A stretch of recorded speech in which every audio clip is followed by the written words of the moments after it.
My dear friends, gather close. Let me tell you a story, not of kings or empires, but of men, ordinary men, who once walked together through the seasons of life. I am old now, my hair white as the snows of winter, but my heart still beats with the rhythm of those days.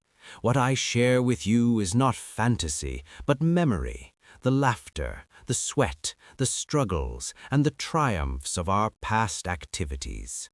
This tale is long, for it stretches across decades. It is a story of friendship, of work, of play, and of lessons learned. Sit patiently, for I will take you through the winding roads of our youth, our middle years, and the wisdom of age. Part 1. The Days of Youth. We were boys once, though we thought ourselves men. In the dusty lanes of our village, we ran barefoot, chasing kites and dreams.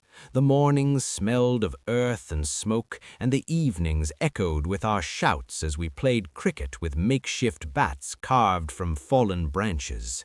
There was Raghav, tall and lean, who could bowl with the speed of a storm.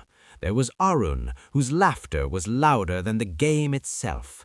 And there was me, always scribbling notes in a small diary, trying to capture the world in words. Our activities then were simple, but full of meaning. We built forts from mud, raced each other across fields, and tested our courage by swimming in the river when the current was strong. Every act was a challenge, every challenge a lesson. I remember one summer when we decided to climb the old banyan tree at the edge of the village. It was said to be haunted, but we were boys. Fear was a stranger to us. We climbed, scratched and bruised until we reached the top. From there the world looked vast, endless. That day we learned that courage is not the absence of fear, but the decision to climb anyway. Part 2. The Brotherhood of Work. As we grew older, our activities changed. No longer were we just boys chasing shadows. We became men who worked with our hands and minds. We labored in the fields, sweating under the sun, planting seeds that would feed our families. We carried bricks to build houses, our muscles aching but our spirits strong. Work was not just survival, it was a bond. I recall the harvest season, when all the men of the village gathered together. We sang songs as we cut the wheat, our voices rising above the golden fields. The rhythm of the sickle matched the rhythm of our hearts. At night, we sat around fires, telling stories, sharing food, and laughing until the stars themselves seemed to join in. There was pride in our work. Each brick laid, each crop harvested was a testament to our strength and unity. We were not rich, but we were wealthy in brotherhood. Part 3. The Adventures Beyond. But life is not only work. We sought adventure too. We traveled together, sometimes on foot, sometimes on bicycles that rattled and squeaked. We explored forests, climbed hills, and crossed rivers. Each journey was an activity that tested us, shaped us. I remember one journey vividly. We decided to walk to the neighboring town, 20 kilometers away, just to prove we could. The road was long, the sun merciless, but we kept each other going with jokes and songs. By the time we reached the town, our feet were blistered, but our spirits soared. We had conquered distance, and in doing so, we had conquered ourselves. Another time, we built a raft from logs and tried to sail it down the river. It was clumsy, barely holding together, but we laughed as the water splashed us. We were men, yes, but still boys at heart, daring the world to stop us. Part 4. The Lessons of Struggle.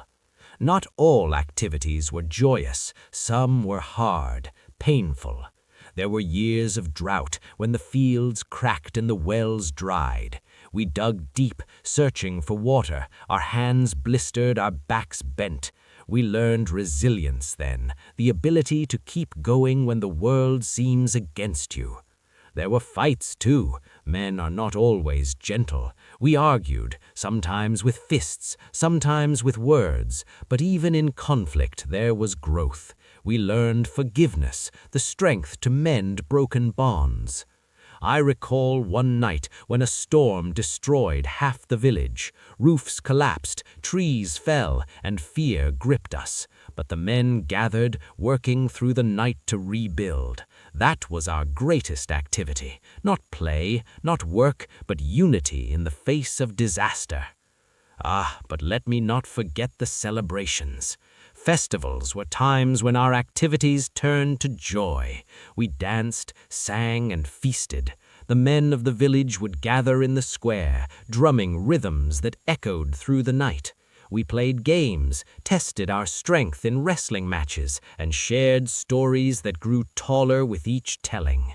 I remember the Festival of Lights, when we decorated the village with lamps. The glow was not just from the flames, but from our hearts. We were men who had worked hard, struggled hard, and now celebrated hard. Now, as I sit here, old and weary, I look back at all those activities. They were not just tasks, they were lessons, memories, treasures. We learned courage from climbing trees, resilience from drought, unity from storms, and joy from festivals. Each activity was a thread, and together they wove the fabric of our lives. So, my friends, when you look at your own lives, remember ours. Remember that every activity, whether play, work, struggle, or celebration, is part of the great story of being men. We were not perfect, we stumbled, we fought, we failed, but we also laughed, built, and triumphed. And now, as I share these memories, I know they will live on, not just in me, but in you. This is our story. This is the tale of men, told by an old man, carried by the winds of memory into the hearts of those who listen. Uses of could. So let's start. Main uses of could.